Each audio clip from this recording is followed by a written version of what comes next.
GeM TV நேயர்கள் அனைவருக்கும் வணக்கம். நான் உங்கள் விஜய் பிலால். இன்னைக்கு வீடியோவில் நம்ம எதை பற்றி பார்க்க போகிறோம் அப்படின்னு பார்த்தீங்கன்னா, ஈரானில் அமெரிக்கா அப்புறம் ஈரான் இந்த ரெண்டு நாட்டுக்கூட நடுவில் வந்து பேச்சுவார்த்தை நடந்தது. அதுக்கப்புறமா வந்து ஓகே, இதுக்கப்புறம் எங்களுக்கு இந்த மாதிரிலாம் வேணும், எங்களுக்கு இப்படிலாம் இருக்கணும் அப்படின்னு ரெண்டு பேருமே அவங்கவுங்க பாயிண்ட்ஸ் வச்சுருக்காங்க. அதுக்கு எதிர்ப்பு தெரிவிக்கிற மாதிரி ஈரான் சைட்லேருந்து நிறைய பேசியிருக்காங்க, அமெரிக்கா சைட்லேருந்து நிறைய பேசியிருக்காங்க. பேசின அடுத்த நிமிஷமே நிறைய விதிகளெல்லாம் வந்து ட்ரம்ப் போட்ட ஆரம்பித்தார். இது போட்டுமே வந்து இது என்ன சண்டை பெருசாக போகுது அப்படிங்கிற மாதிரி போகும்போது, இப்போ கொஞ்ச நாளாக வந்து ஒரு 2-3 நாளாக இந்த பேச்சுவார்த்தை நடந்து முடிந்து ஒரு 2-3 நாள் ஆனதுக்கு அப்புறமா இப்போ இந்த ஈரான் அமெரிக்கா இந்த போர் வந்து ஒரு அமைதியா இருக்கு அப்படின்னே வந்து சொல்லலாம். ஸோ அது மட்டும் இல்லாம ஈரானுக்குள்ள நடந்திருக்க பிரச்சனையில வந்து இப்போ ரீசெண்டா அங்க இருக்கக்கூடிய நிறைய தலைவர்களை வந்து கைது பண்ணியிருக்காங்க அப்படிங்கிற ஒரு தகவல் வெளி வந்திருக்கு. ஸோ அது யார் அவங்க எல்லாருமே, அது மட்டும் இல்லாம ஸோ இதை தொடர்ந்து இன்னொரு பேச்சுவார்த்தை வந்து அதாவது இன்னொரு மீட்டிங் வச்சு எந்தெந்த பாயிண்ட்ஸ் வந்து இவங்களுக்கு முக்கியமான பாயிண்ட்ஸ் வேணும், அதுக்கப்புறம் வந்து இந்த ட்ரேடு சம்மந்தமாக வந்து என்னென்ன விஷயங்கள்லாம் வந்து பண்ணணும் அப்படிங்கிற மாதிரியான ஒரு பேச்சுவார்த்தை போடுறதுக்காக மேபி இன்னொரு மீட்டிங் போடுறதுக்கான பேச்சுகள் வந்து அடிப்படும் அப்படிங்கிற மாதிரி வந்து சொல்லியிருக்காங்க. ஸோ அது எல்லாமே இந்த வீடியோவில் நம்ம பார்க்கலாம்.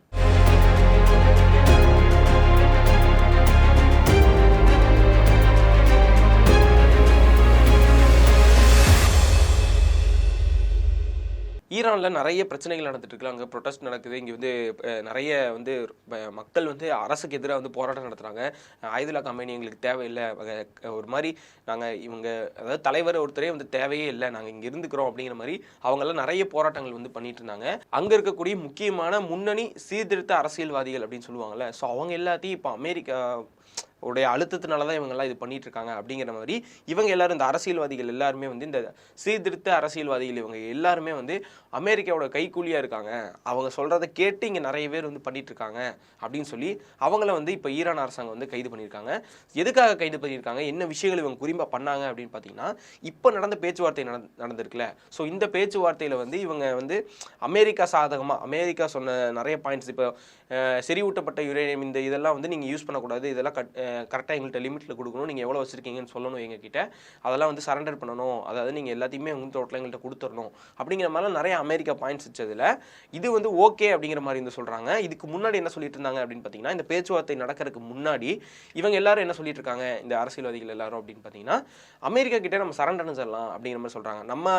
நம்ம நாட்டை வந்து கரெக்டாக கொண்டு போக முடியாது, இது வரைக்கும் இருந்ததே பெருசு, இதுக்கப்புறம் நம்மளால் கொண்டு போக முடியாது, ஆல்ரெடி நம்ம நாட்டில் வந்து மழைகள் அதிகமாக பெய்யாத நாடாக நம்ம நாடு இருந்துகிட்ருக்கு, ஸோ அதனாலேயே நிறைய பிரச்சனைகள் ஏற்பட்டுருக்கு, உள்நாட்டுக்குள்ளேயே நிறைய விஷயம் வந்து சரியாக பண்ண முடிய மாட்டேங்குது, ஸோ அப்படி இருக்கும்போது நம்ம அமெரிக்கா கூடயே நம்ம போயிடலாம் அப்படிங்கிற மாதிரி நிறைய இவங்க ஓப்பனாக பேசுகிறதா இருக்கட்டும், அதுக்கப்புறம் மக்கள் மூலியமாக பேசுகிறதா இருக்கட்டும், அப்புறம் வந்து ரோட்டில் நிறைய பேர் வந்து போராடுறாங்கல்ல, ஸோ அவங்கள்ட்ட வந்து இந்த செய்திகளை பரப்பி அவங்கள பேச வைக்கிறதா இருக்கட்டும், இந்த மாதிரி விஷயங்களை வந்து பண்ணுறாங்க. ஸோ இவங்க வந்து அமெரிக்காவுடைய கைப்பக்கம் போயிட்டாங்க அப்படிங்கிற ஒரு தகவல் இருக்குது. ஸோ அதனாலேயே இவங்களை வந்து நாங்கள் வந்து அரெஸ்ட் பண்ணியிருக்கோம். ஸோ எல்லா அரசியல்வாதிகளும் இல்லாமல் குறிப்பிட்ட சில சீர்திருத்த அரசியல்வாதிகள் இவங்களை மட்டும் பாயிண்ட் பண்ணி இவங்க என்னென்ன பண்ணியிருக்காங்க, அவங்க இதை பற்றி என்னென்ன பேசியிருக்காங்க, இப்போ நடந்துட்டு இருக்க இஷ்யூ பற்றி, இந்த வார் இப்போ நடக்க போகிற இந்த அமெரிக்கா ஈரான் வாரை பற்றி அவங்க என்னென்ன தெரிவிக்கிறாங்க அப்படிங்கிறது எல்லாமே ஆராய்ஞ்சு அதுக்கப்புறமா இவங்களை கரெக்டாக இவங்க தான் வந்து அமெரிக்கா கூட சேர்ந்து இருக்காங்களா அப்படிங்கிறத கன்ஃபார்ம் பண்ணி இவங்களை வந்து கைது பண்ணியிருக்காங்க. ஸோ இதனால அங்கே சின்ன ஒரு பரபரப்பான ஒரு கலவரம் வந்து திரும்ப எழுந்திருக்கு அப்படின்னே வந்து சொல்லலாம். மக்கள் மத்தியில் என்ன பார்க்குறாங்க அப்படின்னு பார்த்தீங்கன்னா, இவங்க வந்து சரியான பாயிண்ட்ஸை சொல்கிறாங்க, இவங்க வந்து உங்களுக்கு ஆப்போசிட்டாக இருக்காங்கன்னு சொல்லி நீங்கள் இவங்களை வந்து அரெஸ்ட் பண்ணியிருக்கீங்க, மக்கள் கூட இவங்க நிற்கிறாங்கன்னு சொல்லி அரெஸ்ட் பண்ணியிருக்கீங்க அப்படிங்கிற மாதிரி இவங்களை இப்போவுமே கைது பண்ணதுக்கப்புறமே மக்களை வந்து ப்ரொட்டஸ்ட் நடத்துறதுக்காக, போராட்டங்கள் நடத்துறதுக்காக இவங்க தூண்டி விடுற மாதிரியான ஒரு செய்திகள் வந்து வெளியே வந்திருக்கு. ஸோ இந்த கைது நடந்ததுக்கப்புறமா மக்கள்கிட்ட ஈரான் அரசாங்கம் என்ன சொல்றாங்க அப்படின்னு பார்த்தீங்கன்னா, இந்த பேச்சுவார்த்தை நடந்தாலுமே வந்து இப்போதைக்கு நம்ம நாட்டுக்குன்னு ஒரு குறிப்பிட்ட ரூல்ஸ் இருக்கு, நம்ம நாட்டில் என்னதான் இதாக இருந்தாலும் பல வருஷங்களா நம்ம இந்த போர்னு இல்லை, அமெரிக்கா இப்போ பண்ணுறதுன்னு இல்லை, பல வருஷங்களா 100,000 வருஷத்துக்கு முன்னாடிலாம் வந்து நம்ம நாடு வந்து நிறைய போராட்டங்களும் போர்களும் வந்து சந்திச்சுட்டு வந்திருக்கு, அப்போல்லாம் தாக்கு பிடிச்சிருக்கோம், இந்த டைமும் நம்மளால முடியும். ஸோ இந்த அளவுக்கு நம்ம நாட்டை கொண்டு போகிறது வந்து சரியான ஒரு விஷயம் தான். அது அமெரிக்கா கையில் போயிருச்சுன்னா நம்ம நாடுடைய எதிர்காலமே இல்லாமல் போயிடும், மற்ற நாடுகள் அந்த வெனிசுலா அந்த மாதிரி நாடுகள் இப்போ சிக்கியிருக்க மாதிரி நம்ம நாடுகளுமே ஆயிரும் அப்படிங்கிற மாதிரியும் அரசாங்க சைட்லேருந்து தெரிவிக்கிறாங்க. ஸோ அதனால இவங்க என்ன பண்ணியிருக்காங்க, ஏன் இவங்களை கைது பண்ண அப்படிங்கிறதையும் வந்து சொல்லியிருக்காங்க. இன்னொரு சைடு என்ன பண்ணுறாங்க, இந்த பேச்சுவார்த்தை முடிஞ்சதுக்கு அப்புறமா ட்ரம்ப் சைட்லேருந்து ஒரு அறிவிப்பு வந்திருக்கும்ல, அவர் என்ன சொல்கிறாரு, அதாவது பேச்சுவார்த்தை முடிஞ்சு எல்லாரும் ஒவ்வொரு பக்கம் ஒவ்வொரு விஷயங்கள் வந்து பேசியிருக்காங்க, இந்த பேச்சுவார்த்தை இப்படி நடந்திருக்கு, உடனே ட்ரம்ப் வந்து இதெல்லாம் சொல்லியிருக்காரு அப்படிங்கிற பேச்சுவார்த்தை நடந்தாலும் ட்ரம்ப் சைட்லேருந்து புதுசாக ஒரு அறிக்கை விடணும்ல, அவர் எதாவது பண்ணணும்ல, ஏன்னா அவர் எப்போவுமே ஏதாவது ஒன்று திடீர்னு ஏதாவது ஒன்று பண்ணிகிட்டே இருப்பார். அந்த மாதிரி சும்மா இருக்க மாட்டார்ல. அதனால இந்த பிரச்சனைக்கு இப்போ என்ன பண்ணியிருக்காரு அப்படின்னு பார்த்தீங்கன்னா, சீக்கிரமே வந்து உங்கள் முடிவை சொல்லுங்கள். அப்படி இல்லைன்னா தெஹ்ரான், ஈரானில் இருக்கக்கூடிய கேபிட்டலான தெஹ்ரான், இந்த இடத்துல தாக்குதல் வந்து பயங்கரமான தாக்குதல் வந்து நான் கண்டிப்பாக நடத்தியே தீருவேன் அப்படின்னு சொல்லி ஒரு மிரட்டலை ஒன்று விட்டுருக்காரு. அதாவது நார்மலாக இப்போ வரையும் வந்து கப்பலை கொஞ்சம் கொஞ்சமாக நகர்த்துறது, அதாவது நின்றுருக்க இடத்துலேருந்து ஈரானை நோக்கி கொஞ்சம் கொஞ்சமாக முன்னாடி கொண்டு போகிறதா இருக்கட்டும், அதுக்கப்புறம் மேலே வந்து ஃப்ளைட்டை வந்து பறக்க விடுறதா இருக்கட்டும், இராணுவ இடங்கள்லாம் வந்து அங்கங்கே அவர் இருக்கக்கூடிய இராணுவ பேஸ்லாம் இருக்கும்ல மற்ற நாடுகளில், ஈரானை சுற்றி இருக்கக்கூடிய நாடுகளில் அங்கெல்லாம் வந்து இராணுவத்தை இறக்குறது, இந்த மாதிரி விஷயங்கள்லாம் பண்ணி ஈரானை வந்து ஈரான் மட்டும் இல்லாமல் மற்ற நாடுகளையுமே வந்து ஒரு மாதிரி பயத்திலே வச்சுட்டு இருந்தார். ஏன்னா ஈரானில் சண்டை போடக்கூடாதுன்னு நிறைய நாடுகள் வந்து அமைதியாக இருக்க சொல்லிட்டு இருக்காங்களே. ஸோ அவங்களையுமே பதட்டப்பட வைக்கிற மாதிரியான விஷயங்களை நிறைய பண்ணிட்டு இருந்தாரு. இந்த மாதிரி அப்பப்போ சின்ன சின்ன மிரட்டல்களை மட்டும் முன்னாடி ஒவ்வொன்றா எடுத்து வைக்கிறாரு அப்படிங்கிறது வந்து தெரிய வருது. இப்போ இந்த மாதிரி சீக்கிரமாக பேச்சுவார்த்தை நடத்தி முடிங்க, ஒரு நல்ல ஒப்பந்தத்துக்கு வந்து நீங்கள் முன்னாடி வாங்க, அதுக்கப்புறமா வந்து நான் என்ன பண்ணலாம் அப்படிங்கிறத நான் சொல்கிறேன், உங்களுக்கு கொஞ்ச நாள் தான் டைம் கொடுப்பேன் அப்படிங்கிற மாதிரி ஒரு சின்ன ஒரு மிரட்டல் மாதிரி வந்து விட்டுருக்காரு. இது வரைக்கும் ஈரானில் நிறைய மக்கள் வந்து இறந்து போயிருக்காங்க அப்படிங்கிற ஒரு செய்தி இருக்கும். அதில் வந்து இப்போ வெளியிட்டிருக்க அறிக்கையில் எத்தனை பேர் வந்து இறந்து போயிருக்காங்க அப்படின்னு பாயிண்ட்ஸ் வரியாக, அதாவது எவ்வளோ பேர் இறந்து போயிருக்காங்கன்னு துல்லியமாக கணக்கு பண்ணி விட்டதில் 6842 மக்கள் வந்து இறந்து போயிருக்காங்க ஈரானில் இந்த போராட்டத்தினால அப்படின்னு சொல்லி ஒரு செய்தி வந்து வெளியிட்டிருக்காங்க. இதில் ஈரானுடைய அரசாங்க பாதுகாப்பு படையில் இருக்கக்கூடிய உறுப்பினர்கள் மட்டும் 3117 பேர் வந்து இறந்து போயிருக்காங்க அப்படிங்கிற ஒரு செய்தி இருக்குது. ஸோ இதை வந்து வெளியிட்டதுக்கு அப்புறமே வந்து ஈரான் சைட்லேருந்து என்ன சொல்கிறாங்க அப்படின்னு பார்த்தீங்கன்னா, இது வந்து அதாவது ஈரானுடைய அரசாங்கம் என்ன சொல்கிறாங்க அப்படின்னு பார்த்தீங்கன்னா, ஃபஸ்ட்டு வந்து அவங்க ஒத்துக்கிட்டாங்க, இந்த மாதிரி மக்கள் வந்து நாங்கள் போராட்டத்தில் ஈடுபட்ட மக்களை வந்து நாங்கள் இந்த மாதிரி தூக்கில் போட்டோம், இந்த மாதிரி சுட்டு கொலை பண்ணோம், இந்த மாதிரிலாம் வந்து சொன்னாங்க. அப்படி சொல்லியிருந்தாலுமே ஆனால் இதில் நிறைய பேர் என்ன சொல்கிறாங்க, அதாவது இத்தனை பேர் இறந்ததில் வந்து ஈரான் அரசாங்கம் என்ன சொல்கிறாங்க அப்படின்னு பார்த்தீங்கன்னா, நாங்கள் இந்த மாதிரி நடந்தது உண்மை தான், ஆனால் இத்தனை மக்கள் இறந்ததுக்கு காரணம் இவங்க எல்லாருமே வந்து உண்மையாலுமே ஈரான் நாட்டுடைய ஒரு மக்கள் இல்லை, அதாவது அமெரிக்கா மற்றும் இஸ்ரேல் இவங்களுடைய பேச்சை கேட்டு நம்ம நாட்டுக்குள்ளே நம்ம மக்களை தூண்டி விடுறதா இருக்கட்டும். ஏதாவது இப்போ சொன்னால இப்போ இந்த அரசியல்வாதிகள் நிறைய பேரை வந்து கைது பண்ணியிருந்தாங்கல்ல ஈரானில் இருக்கக்கூடியவங்களை, அரசு வேலையில் அரசாங்கத்தோடைய சேர்ந்தவங்களையே.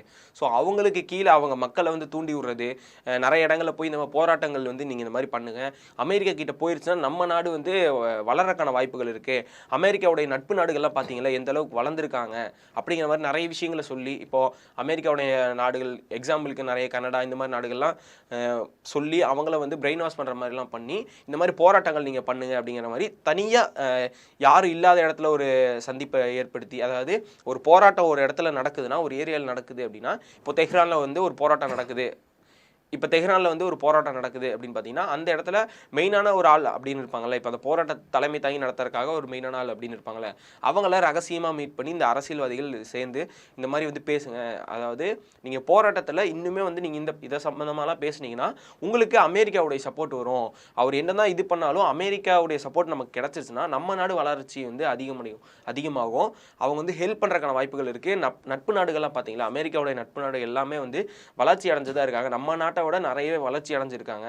நம்ம ஆப்போசிட்டா இருந்தோம்னா எத்தனை நாளைக்கு தான் நம்ம இந்த மாதிரி சண்டை போட்டே இருக்கிறது அப்படிங்கிற மாதிரி நிறைய விஷயங்களை வந்து பேசி அவங்கள ஒரு பிரெயின் வாஷ் பண்ணி மக்களை வந்து போராட்டத்தில் தூண்டுறதுனால தான் நாங்கள் வந்து அரெஸ்ட் பண்ணோம். அப்படி தூண்டப்பட்டு நிறைய பேர் வந்து ஈரானுக்காகவும் அமெரிக்காவுக்காகவும் முக்கியத்துவம் கொடுத்து அவங்க சொந்த நாட்டையும் வந்து விட்டு கொடுத்து நிறைய பேர் வந்து பேச ஆரம்பிக்கிறாங்க. ஈரானுடைய இறையாண்மைக்கு எதிராக வந்து நிறைய பேர் வந்து பேச ஆரம்பிக்கிறாங்க. அதாவது இந்த ரூல்ஸ்லாம் போட்டிருக்கு, அயதுல்லா காமேனி போட்ட ரூல்ஸ்னு இல்லை, பொதுவாகவே இதுதான் வந்து ஈரான் நாட்டில் இப்படி தான் இருப்பாங்க அப்படிங்கிற மாதிரி நிறைய ரூல்ஸாக இருக்கட்டும், இந்த மாதிரி விஷயங்களாக இருக்கட்டும், இப்படி இருக்கிறது எல்லாமே வந்து தேவையில்லை. அமெரிக்கா இஸ்ரேலுக்கு சாதகமாக பேசுகிற மாதிரியும் அவங்களுக்கு சாதகமாக இருக்கிற மாதிரியும் பண்ண நிறைய மக்களை தான் வந்து நாங்கள் வந்து இந்த மாதிரி கொலை பண்ணியிருக்கோம், தூக்கிலிட்டிருக்கோம், தண்டனை கொடுத்துருக்கோம் அப்படிங்கிற மாதிரி வந்து அரசாங்கத்திலிருந்து தெரிவிக்கிறாங்க. இப்போது இந்த பேச்சுவார்த்தை நடந்ததில்ல, ஸோ இதுக்கப்புறமா இந்த பேச்சுவார்த்தை நடந்ததுக்கப்புறமா எண்ணெயோடைய விலை வந்து கொஞ்சம் வீழ்ச்சி அடைஞ்சிருக்கு அப்படிங்கிற ஒரு தகவல் வந்து வெளியே வந்திருக்கு. அதாவது இதுக்கு முன்னாடியே எந்த தாக்குதலும் பண்ணிட்டீங்கன்னா ஆயில் விலை எல்லாமே வந்து குறைஞ்சிரும், அதாவது ரொம்ப வீழ்ச்சிக்கு போயிடும், அதில் ஏதாவது ஒரு பிரச்சனை ஏற்பட்டுரும் அப்படின்னு சொல்லி மற்ற அரபு கண்ட்ரிஸாக இருக்கட்டும், எண்ணெய் வளங்கள் இருக்கக்கூடிய பெரிய பெரிய நாடுகள் எல்லாமே வந்து பயப்பட்டாங்க.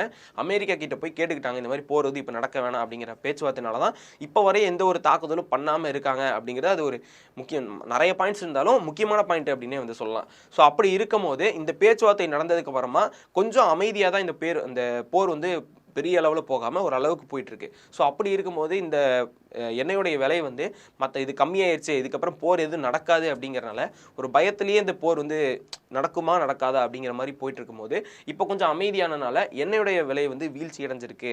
அதாவது ஈரானில் இருக்கக்கூடிய எண்ணெயுடைய விலை வந்து வீழ்ச்சி அடைஞ்சிருக்கு. ஆல்ரெடி ஈரானில் இருக்கக்கூடிய கரன்சியாக இருக்கட்டும் நிறைய மதிப்பு கீழே வந்துருச்சு. அங்கே இருக்கக்கூடிய பொருள்களுடைய விலைவாசி எல்லாம் அதிகமாக ஏறிடுச்சு. அங்கே இருக்கக்கூடிய மக்கள் நிறைய பேர் வந்து சில்லறை வியாபாரிகளாக இருப்பாங்க, நிறைய கடைகள் வச்சுருப்பாங்க. பெரிய பெரிய வியாபாரிகளாக இருக்கிறவங்க கூட வந்து கடையை எடுத்துட்டு கடையை காலி பண்ணுற மாதிரியான நிலைமைக்குலாம் வந்து போயிடுச்சு. ஸோ அதனாலேயே வந்து ஈரானில் வந்து இந்த ஒரு பிரச்சனை வந்து அதிகமாக போயிட்டுருக்கு. எல்லாத்துடைய வீழ்ச்சியும் வந்து அதிகமாக போகிற நிலையில இந்த எண்ணெயோடைய வீழ்ச்சி வந்து கொஞ்சம் இதாக போக ஆரம்பிச்சிருச்சு அப்படிங்கிற மாதிரி வந்து சொல்கிறாங்க. இதுக்கு இடையில இப்போ இந்த வீழ்ச்சி அடைஞ்சு இந்த இவ்வளோ பிரச்சனை போனதுக்கப்புறமா இதுக்கு முன்னாடி சைனா வந்து ஈரான் கூட ஒரு பொருளாதார ரீதியாக, அதாவது ஒரு ட்ரேடு சம்மந்தமாக வியாபார ரீதியாக வந்து ஒரு ஒப்பந்தம் ஒன்று போட்டு அவங்க 2 பேரும் வந்து வியாபாரம் பண்ணுற மாதிரியான ஒரு பேச்சுவார்த்தை ஒன்று வந்து நடந்திருக்கு. ஸோ அது வந்து எப்போ நடந்திருக்கு அப்படின்னு பார்த்தீங்கன்னா அமெரிக்கா இஸ்ரேல் இந்த மாதிரி இந்த பிரச்சனை நடக்க, இப்போ ஈரான் அமெரிக்கா இந்த பிரச்சனை நடக்கிறதுக்கு முன்னாடி வந்து கொஞ்ச நாளைக்கு அந்த நடக்கிறதுக்கு முன்னாடிக்கு ரொம்ப நாள், அதாவது ஒரு போன வருஷம் அப்படின்னே வந்து சொல்லலாம். அந்த டைமில் வந்து போடப்படுறதா வந்து ஒரு பேச்சுவார்த்தை அடிபட்டிருக்கு.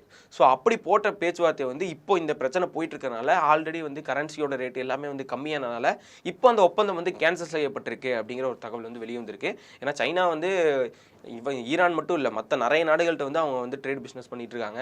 ஈரானில் ஓகே, அங்கே ஈரானில் அவங்க பிஸ்னஸ் வச்சுக்கிட்டாங்கன்னா இன்னும் எக்ஸ்ட்ரா அவங்களுக்கு ஒரு இதாக இருக்குமே தவிர இதில் வந்து ஒரு மைனஸ் ஆகும். இப்போ ஈரான் இல்லாமல் போயிட்டா ஒரு மிகப்பெரிய நமக்கு அடி விழுகும் அப்படிங்கிற மாதிரிலாம் ஒன்றும் சைனாட்ட இருக்காது. ஆனால் இருந்தாலும் ஒரு நட்பு ஒன்று சின்னதாக வளர ஆரம்பிச்சிருக்கும் அப்படின்னே வந்து சொல்லலாம். அப்படி அது வந்து இப்போ மிஸ் ஆயிருக்கு அப்படின்னு வந்து சொல்லலாம். இப்போது இந்த சைனாவுடைய ட்ரேடு இந்த விஷயம் வந்து இப்போ நிறுத்தப்பட்டிருக்கு.